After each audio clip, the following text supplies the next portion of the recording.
Hello everyone. So I've had a rough day. And I was starting to experience some symptoms. I thought it'd be okay to go to the barn. So I decided I was gonna go to the barn and go on a trail ride, take Annie out on the trail ride. We did make it through a trail ride, but it was a little bit touchy. First of all,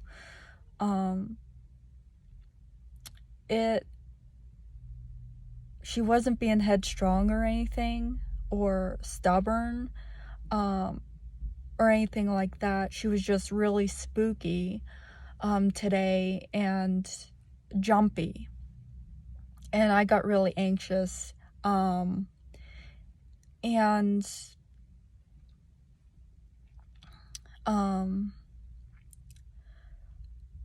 I stayed on her most of the ride, until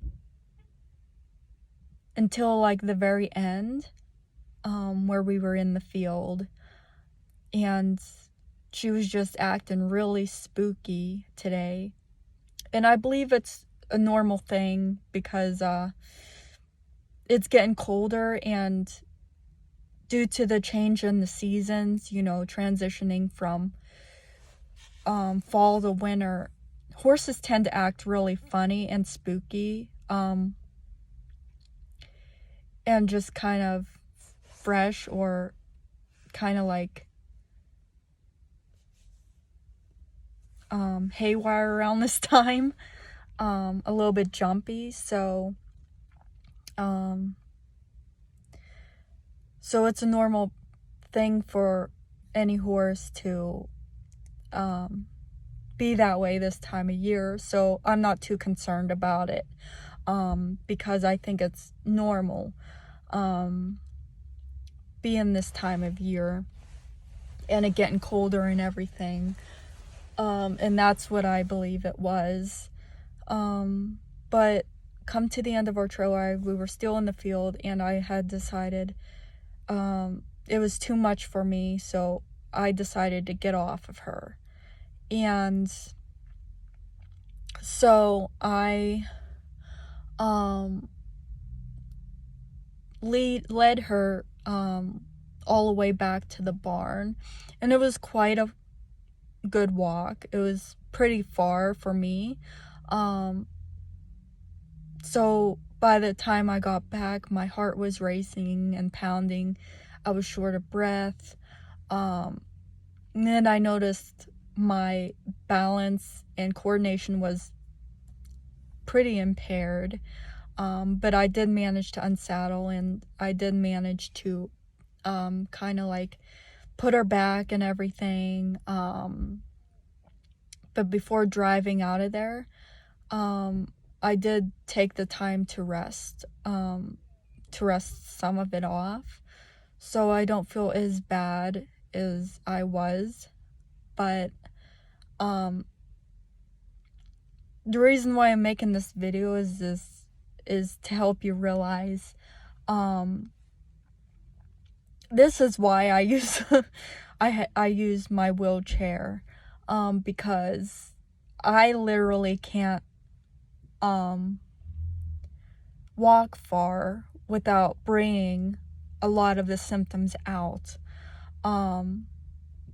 So this is why I have my own wheelchair, and this is why I use my wheelchair for long distance, because of the risk, and the most likely, if I do walk far, chances are high I will bring out the symptoms. So yeah. And that's why I do use a wheelchair.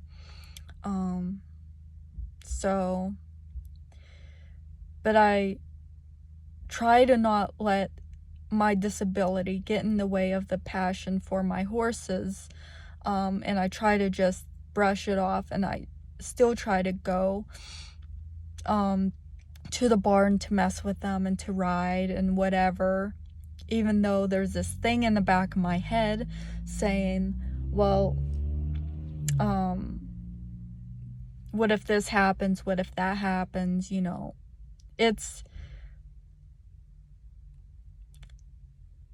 people don't realize how dangerous this disability can be, especially if you're out on the trail by yourself and it starts to happen, you know what I mean? So there's a lot of things in the back of my brain is, well, what if I'm out on the trail by myself and I start to feel like this?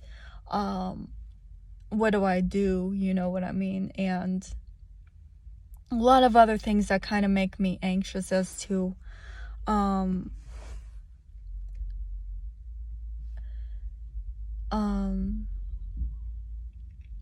you know, what if this, what if that? And I still try to push through and I still try to go. But there are risks. So I wanted to bring out, you know, and talk about this, but there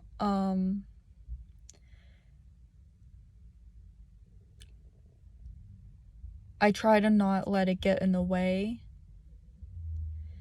even though I do tend to worry about it a little bit and so on. It's not an easy condition to deal with, you know what I mean? People think it's easy, or some people try to compare their illness with mine, but you know, there are risks when it comes to my disability.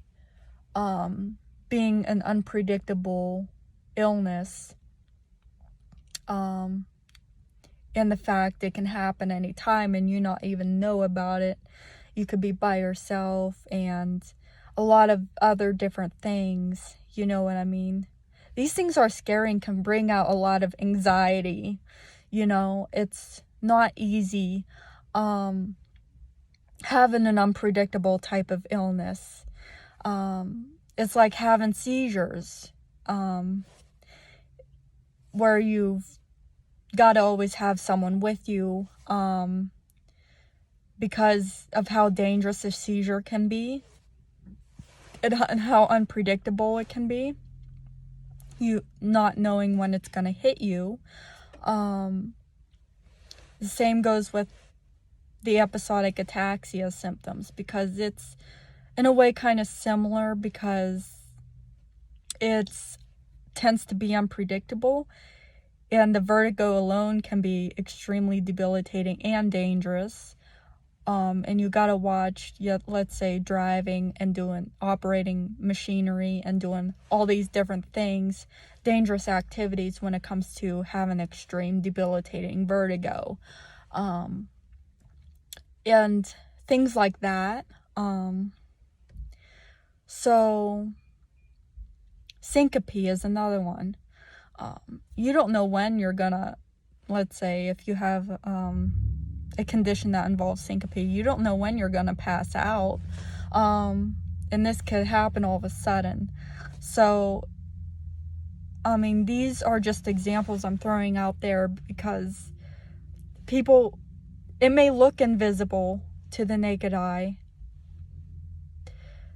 people that have these conditions, but people don't seem to realize how dangerous it can be having an invisible illness, as compared to someone who permanently can't walk and relies on a wheelchair, let's say 95 to 100% of the time.